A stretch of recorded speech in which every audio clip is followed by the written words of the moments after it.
ঘন্টা পর কর্মবিরতি প্রত্যাহার করেছেন বেনাপোল বন্দরের শ্রমিকরা।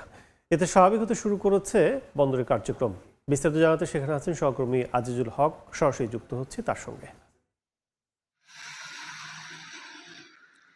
বেনাপোল বন্দর দিয়ে ভারত থেকে যে সমস্ত পণ্য আমদানি হয়, এই সমস্ত আমদানি পণ্য খালাসে বেনাপোল বন্দরে প্রায় 2000 শ্রমিক কাজ করছে। এই সমস্ত শ্রমিকে তাদের যে পণ্য খালাসের জন্য যে মজুরি, সেই মজুরি পরিশোধ করে থাকে বন্দরের নির্ধারিত দুটি ঠিকাদার প্রতিষ্ঠান, হোসনারা এবং গ্রেট বেঙ্গল এন্টারপ্রাইজ। তবে অভিযোগ রয়েছে এই সমস্ত ঠিকাদার প্রতিষ্ঠান শ্রমের যে ন্যায্য মজুরি শ্রমিকদের, সেই ন্যায্য মজুরি পরিশোধ করে না। এছাড়া ঝুঁকিপূর্ণ পণ্য খালাসের ক্ষেত্রে যে নিরাপদ সরঞ্জাম দরকার, সে সরঞ্জামও কিন্তু সরবরাহ করে না। ফলে প্রায় কিন্তু দুর্ঘটনা ঘটে। কখনো আগুন অ্যাসিড খালাস করতে গিয়ে শ্রমিকরা পুড়ে মারা যাচ্ছে, কখনো ভারী পণ্যের চাপায় কিন্তু গত 1 মাস আগেও কিন্তু একজন শ্রমিক মারা যাওয়ার ঘটনা ঘটেছে।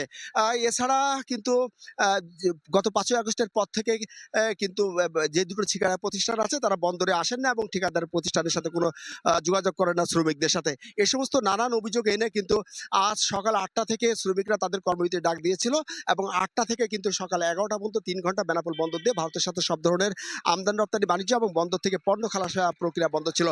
তবে সকালে 11টার সময় বন্দর কর্তৃপক্ষের সাথে শ্রমিকদের একটা বৈঠক হয় এবং সেই বৈঠকে বন্দর কর্তৃপক্ষ শ্রমিকদের যে ন্যায্য দাবি, সেই ন্যায্য দাবি কিন্তু পূরণের আশ্বাস দিয়েছেন এবং আশ্বাস দেওয়াতে কিন্তু তারা শ্রমিকরা তাদের কর্মবিরতি করেছেন এবং ফলে কিন্তু এখন বেনাপোল বন্দর দিয়ে ভারতের সাথে যে আমদানি রপ্তানি বাণিজ্য, সেটি স্বাভাবিক হয়েছে এবং বন্দর থেকে কিন্তু ইতিমধ্যে শ্রমিকরা তাদের পণ্য খালাসের যে প্রস্তুতি, সেই প্রস্তুতি কিন্তু গ্রহণ করছেন বলে আমরা জানতে পেরেছি।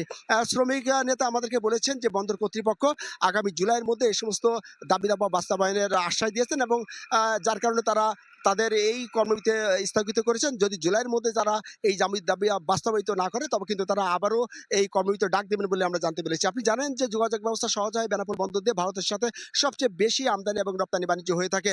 তবে এই প্রায় কিন্তু নানান দাবি নিয়ে এই কর্মবিরতি বা ধর্মঘটের কারণে কিন্তু বড় ধরনের যে আমদানি এবং রপ্তানি বাণিজ্যে সম্প্রসারণ, সেখানে কিন্তু ব্যাঘাত ঘটে আসছে। বেনাপোল বন্দর দিয়ে ভারত থেকে যে সমস্ত পণ্য আমদানি হয়, এই সমস্ত আমদানি পণ্যের মধ্যে শিল্প কারখানার কাঁচামাল তৈরি, পোশাক, গার্মেন্টস, শিশুখাদ্য, কসমেটিক্স সহ বিভিন্ন ধরনের পণ্য রয়েছে এবং যে সমস্ত পণ্য বাংলাদেশি পণ্য ভারতে রপ্তানি হয়, এই সমস্ত রপ্তানির মধ্যে পাটজাত পণ্য তৈরি, পোশাক, গার্মেন্টস সহ কিন্তু বিভিন্ন প্রকারের পণ্য রয়েছে। তো এ ছিল বেনাপোল স্থল বন্দর থেকে যে শ্রমিকরা কর্মবিরতি প্রত্যাহার করে যে আবারও আমদানি রপ্তানি বাণিজ্য এবং পণ্য খালাস শুরু হয়েছে, তার সর্বশেষ। সরাসরি ছিলাম বেনাপোল স্থলবন্দরে।